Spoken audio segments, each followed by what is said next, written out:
Assalamualaikum warahmatullahi wabarakatuh. Perkenalkan, nama saya Dewi Zamulta Stefani, BP 040 dari program studi budidaya tanaman pangan dari kelompok 3 geopolitik. Baiklah, saya akan memperkenalkan nama-nama anggota kelompok saya, yaitu yang pertama Julianto BP 050, Debi Ayu BP 048, Adis Alrizki BP 047, Sylvia Dewinta BP 036, Desi Yulindasari BP 052, Anhara Sibuan BP 045, Yeni Gustina BP 037, Viola Yunia BP 034, Eka Triniat Kristiani Bulo BP 039, Elsa Octavia 038, Ogal Rosihar BP 049, Bakti Febrian BP 053, Noval Adiputra BP 051, Riko Febrian BP 044, Rabiatul Adhia BP 043, Ismail BP 042. Pada materi geopolitik ini akan dijelaskan oleh teman saya yang bernama Julianto. Assalamualaikum warahmatullahi wabarakatuh. Perkenalkan, nama saya Julianto, NIM 202532131050, Program Studi Budidaya Tanaman Pangan. Baiklah, pada kesempatan kali ini saya akan menampilkan hasil presentasi kami yang berjudul tentang geopolitik. Yang pertama, pengertian geopolitik. Geopolitik berasal dari kata geo dan politik. Geo berarti bumi dan politik artinya kesatuan masyarakat yang berdiri sendiri. Jadi, geopolitik diartikan sebagai sistem politik atau peraturan-peraturan dalam wujud kebijaksanaan dan strategi nasional yang didorong oleh aspirasi nasional geografik atau kepentingan yang menitik beratkan pada pertimbangan geografik, wilayah atau teritorial dalam arti luas suatu negara, yang apabila dilaksanakan dan berhasil akan berdampak langsung atau tidak langsung kepada sistem politik suatu negara. Selanjutnya, pengertian geopolitik menurut para ahli. Yang pertama, Rudolf Kjellén, seorang ilmuwan politik Swedia, pada awal abad ke-20 mendefinisikan geopolitik adalah seni dan praktek penggunaan kekuasaan politik atas suatu wilayah tertentu. Yang kedua, Karl Haushofer, 1869 sampai 1946, yang terinspirasi ide rezim Nazi, ditambah proses politik dengan definisi geopolitik. Cohen 2003. Geopolitik adalah sains nasional baru negara, sebuah doktrin pada determinisme spesial semua proses politik, berdasarkan dasar-dasar geografi yang luas, terutama dari geografi politik. Yang ketiga, Saul Bernard Cohen menggunakan definisi ini dalam buku 2003. Geopolitik adalah analisis interaksi antara di satu sisi pengaturan dan perspektif geografis dan di sisi lain proses-proses politik. Perkenalkan, nama saya Debi Ayu, NIM 202532131048, Prodi Budidaya Tanaman Pangan. Selanjutnya, kedudukan wawasan Nusantara. Yang pertama, Pancasila sebagai falsafah dan ideologi bangsa berkedudukan sebagai landasan ide. Yang kedua, Undang-Undang 1945 sebagai landasan konstitusi negara berkedudukan sebagai landasan konstitusional. Yang ketiga, wawasan Nusantara sebagai visi nasional berkedudukan sebagai landasan nasional. Yang keempat, ketahanan nasional sebagai konsep nasional berkedudukan sebagai landasan konsepsional. Yang kelima, RPJM sebagai politik dan strategi nasional atau sebagai kebijakan dasar nasional berkedudukan sebagai landasan operasional. Perkenalkan, nama saya Adisa Rizky, NIM 047. Fungsi wawasan Nusantara. Wawasan Nusantara berfungsi sebagai pedoman, motivasi, dorongan, serta rambu-rambu dalam membentukkan segala kebijaksanaan, keputusan, dan perbuatan bagi penyelenggaraan di tingkat pusat dan daerah maupun bagi di seluruh rakyat Indonesia dalam kehidupan berbangsa dan bernegara. Assalamualaikum warahmatullahi wabarakatuh. Perkenalkan, nama saya Sufia Dwinta, BP 036. Tujuan Wawasan Nusantara. Wawasan Nusantara bertujuan mewujudkan nasionalisme yang tinggi di segala aspek kehidupan rakyat Indonesia yang lebih mengutamakan kepentingan nasional daripada kepentingan individu, kelompok, golongan, suku bangsa, atau daerah. Hal tersebut bukan berarti menghilangkan kepentingan-kepentingan individu, kelompok, suku bangsa, atau daerah. Kepentingan-kepentingan tersebut tetap dihormati, diakui, dipenuhi selama tidak bertentangan dengan kepentingan nasional atau kepentingan masyarakat banyak. Assalamualaikum warahmatullahi wabarakatuh. Saya Desi Lindasari, BP 052, program studi budidaya tanaman pangan. Baiklah, saya akan melanjutkan materi yang dibacakan oleh teman saya tadi, yaitunya tentang status wawasan Nusantara. Status wawasan Nusantara adalah posisi, cara pandang, dan perilaku bangsa, agama, bahasa, dan kondisi lingkungan geografis yang berwujud negara kepulauan berdasarkan Pancasila dan Undang-Undang Dasar 1945. Sekian, terima kasih. Assalamualaikum warahmatullahi wabarakatuh. Bentuk wawasan Nusantara. 1. Wawasan Nusantara sebagai landasan konsepsi ketahanan nasional. 2. Wawasan Nusantara sebagai wawasan pembangunan. 3. Wawasan Nusantara sebagai wawasan pertahanan dan keamanan negara. 4. Wawasan Nusantara sebagai wawasan kewilayahan. Sekian, terima kasih. Assalamualaikum warahmatullahi wabarakatuh. Assalamualaikum warahmatullahi wabarakatuh. Perkenalkan, nama saya Yeni Gustina, BP 037 akan melanjutkan pemaparan materi tentang wadah wawasan Nusantara yang terdiri dari yang pertama, wujud wilayah batas ruang lingkup, yaitu wilayah Nusantara ditentukan oleh lautan yang ada di dalamnya. Yang kedua, tata inti organisasi sistem pemerintahan yang menganut sistem presidensial. Yang ketiga, wujud tata kelengkapan organisasi, yaitu kesadaran politik dan kesadaran bernegara yang harus dimiliki oleh seluruh rakyat Nusantara. Sekian, terima kasih. Saya kembalikan kepada moderator. Baiklah, saya akan melanjutkan materi dari pemateri sebelumnya. Perkenalkan, nama saya Viola Yunia, NIM 202532121034, Prodi Budidaya Tanaman Pangan. Isi wawasan Nusantara. Yang pertama yaitu negara Indonesia yang merdeka, bersatu, berdaulat, adil dan makmur. Yang kedua yaitu rakyat Indonesia yang berkehidupan kebangsaan yang bebas. Yang ketiga yaitu pemerintahan negara Indonesia yang melindungi segenap bangsa Indonesia dan seluruh tumpah darah Indonesia, dan untuk memajukan kesejahteraan umum, mencerdaskan kehidupan bangsa, dan ikut melaksanakan ketertiban dunia yang berdasarkan kemerdekaan, perdamaian abadi, dan keadilan sosial. Baik teman-teman, saya akan melanjutkan materi dari yang sebelumnya.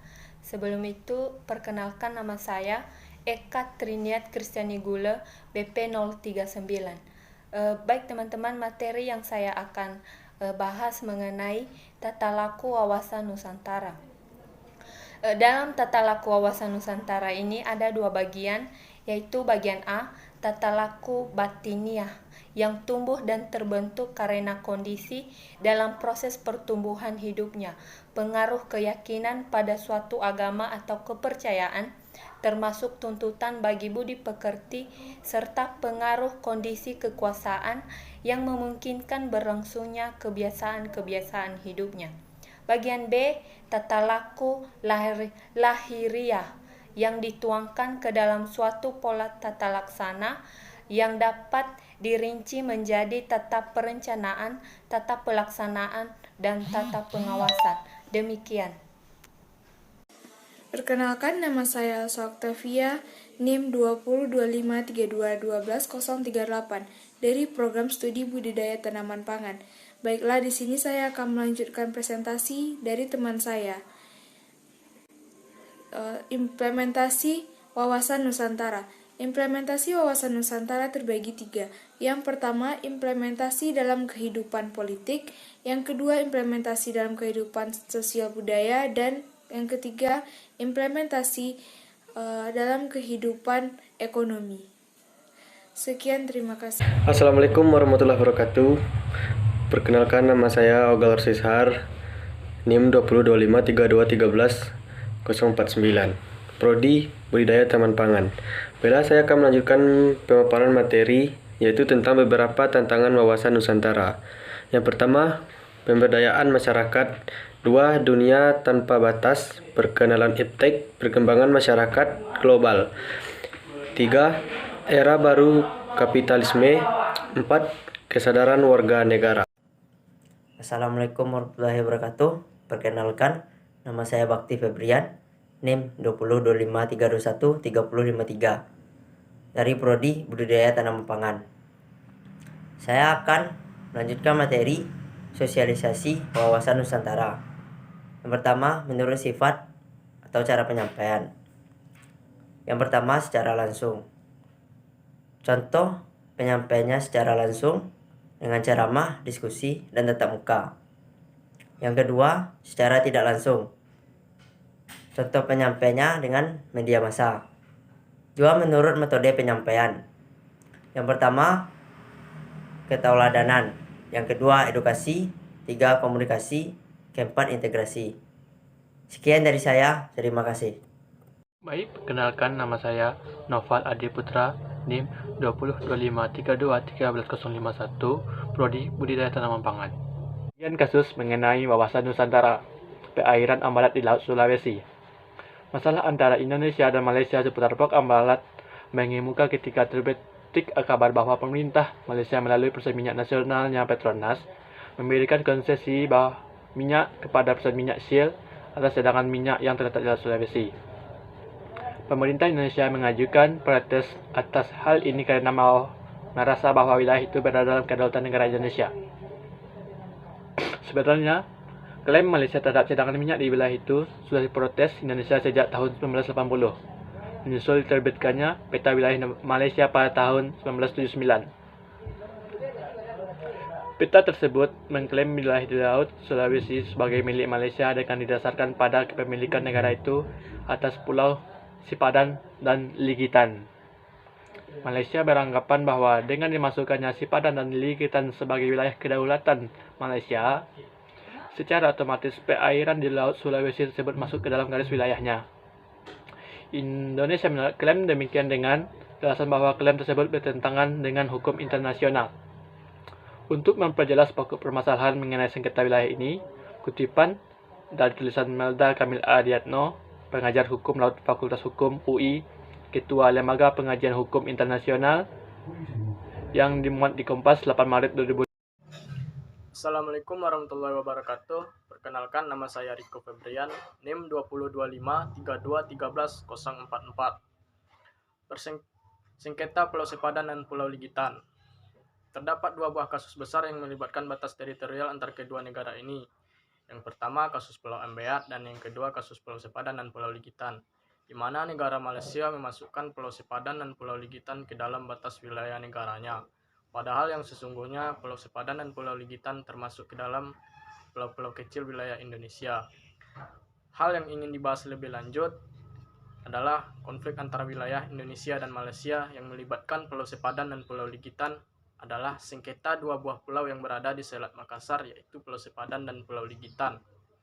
Kronologi persengketaan Indonesia dan Malaysia mencuat pada tahun 1967 dalam pertemuan teknis yang membahas hukum laut, di mana kedua negara memasukkan Pulau Sipadan dan Pulau Ligitan ke dalam batas wilayah negaranya.